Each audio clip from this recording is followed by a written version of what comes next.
Water, the source of life.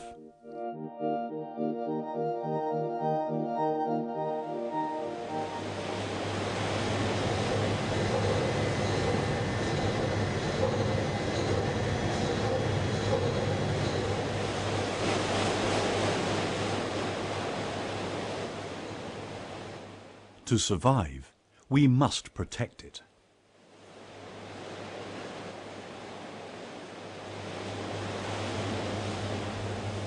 For vessels visiting US ports or operating in US waters, there is a new system of environmental regulation designed to do just that.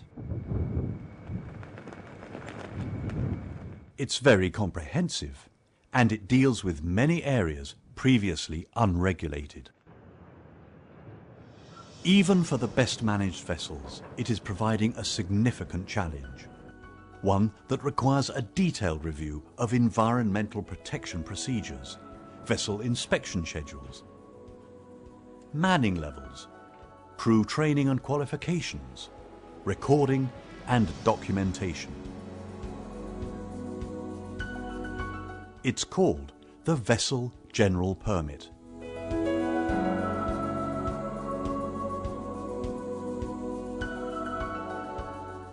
Or VGP.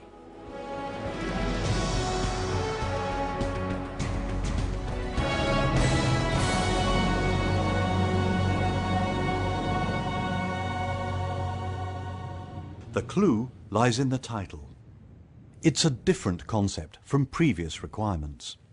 The Vessel General Permit is a permit authorizing effluent discharges incidental to normal vessel operations, but within specific limitations.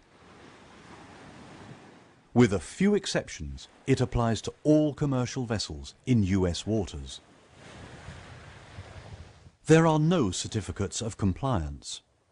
It is instead a collection of mandatory management practices and requirements under which vessels are authorized to discharge. The VGP falls under the National Pollution Discharge Elimination System, or NPDES, which is part of the Clean Water Act, or CWA. It covers many types of discharge, including those previously unregulated. Examples include ballast water, deck runoff, non-machinery bilge water, grey water, chain locker effluent, mooring wires, and stern gland lubricants.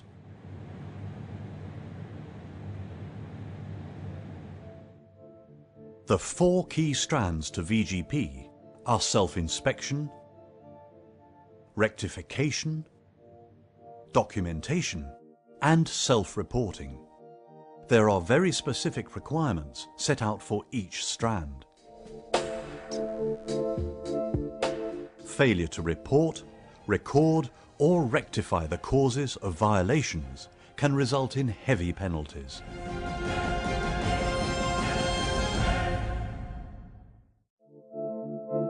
The way the Vessel General Permit is structured is due to its origins.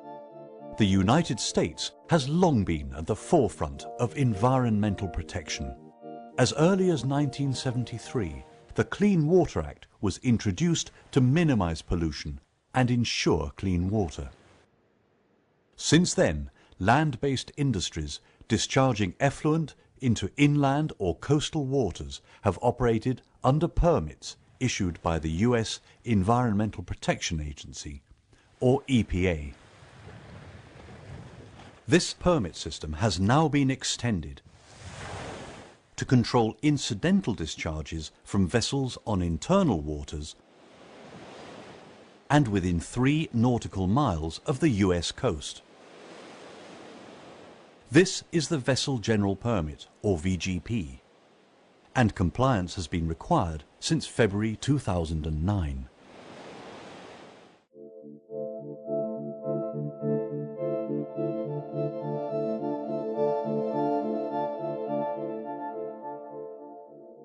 "26 waste streams are eligible for permit coverage, with limits set for discharges.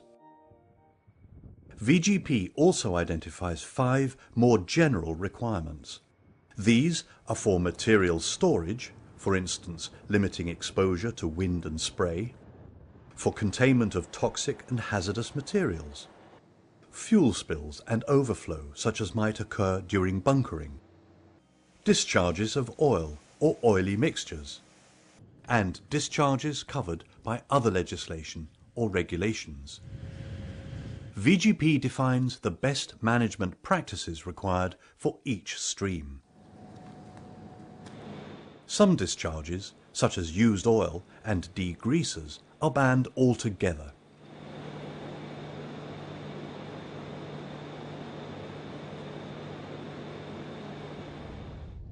Some discharges are not covered by VGP, but instead are regulated by MARPOL and other US laws.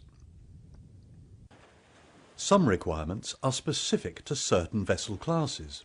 For example, cruise vessels will need to pay special attention to grey water discharges, pools and spar draining.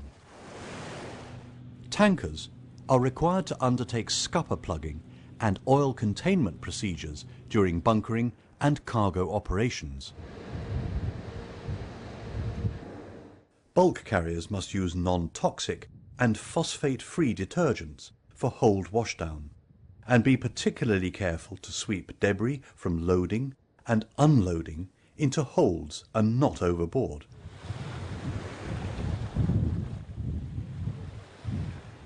Vessels that will employ ballast water treatment systems in lieu of exchange must use only US Coast Guard approved systems and carry out regular analysis of the discharge. The extensive schedule of inspections, monitoring, reporting and record keeping is designed to raise awareness of discharges and enable better control of pollution. On the vessel and engine room rules how to act in emergency. There is also a requirement that officers and crew undertake specific VGP training and education.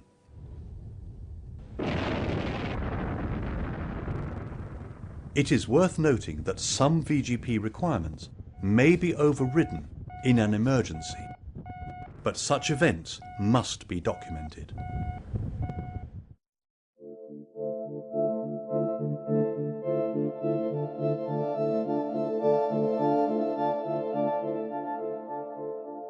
VGP applies to commercial vessels of more than 79 feet in length. For crews, it will require a detailed review of existing environmental protection systems, of best management practices, training, monitoring, and record keeping. Each vessel will have to be assessed against VGP requirements individually.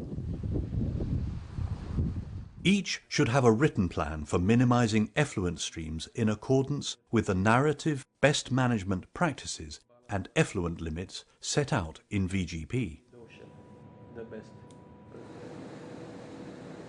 VGP applies to US coastal waters out to 3 nautical miles and inland waterways, including the Great Lakes under US jurisdiction.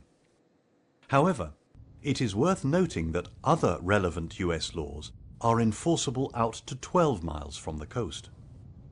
VGP also identifies additional requirements in waters of 28 states and tribes. These include ballast water, additional monitoring and reporting, special requirements for bilge water and grey water, underwater ship husbandry, and limitations on where discharges may be made. So it is important to check for specific requirements in the VGP for each state visited.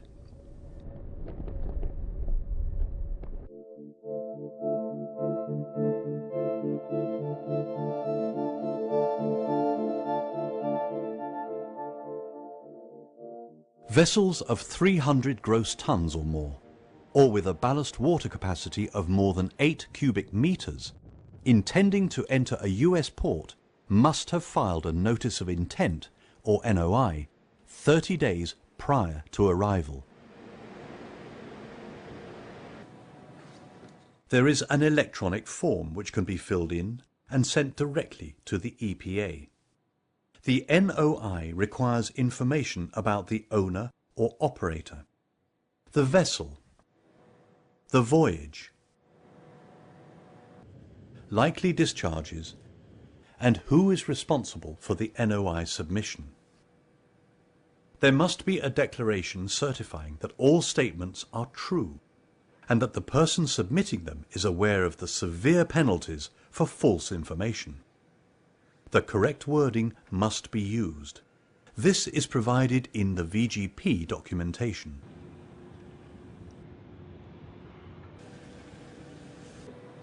When the NOI is received by EPA, it will be acknowledged. This acknowledgement must be kept on board as evidence that an NOI has been submitted. The initial permit expires in December 2013. Subsequent permits will be valid for 5 years. A single submission covers all visits during the permit term. What's different about VGP is the requirement to meet specific limitations on 26 categories of effluent.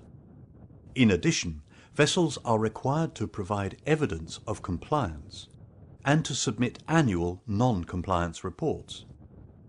Vessels must also provide a one-time permit report between 30 to 36 months after submitting an NOI. Vessel crews, owners and operators must all meet VGP inspection, monitoring and reporting requirements. These are very specific. If an accidental discharge occurs or a limit is exceeded, a vessel must report the violation once per year, unless it endangers health or the environment. Failure to do so is a violation.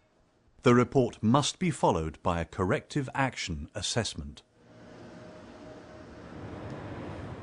If the violation endangers health or the environment, an oral or written report must be submitted to EPA within 24 hours from the time you become aware of the violation.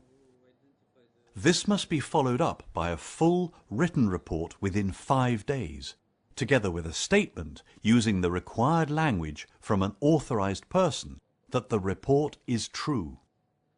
Failure to meet any of these requirements is a violation under VGP. Importantly, whatever the violation, the crew must take corrective action within specific timescales. Deficiencies such as housekeeping, reporting, record keeping and inspections must be rectified immediately. Any minor change to the vessel or its operations must be made within 2 weeks. Major changes such as installing new equipment must take place within 3 months. Major renovations must take place at the next dry docking.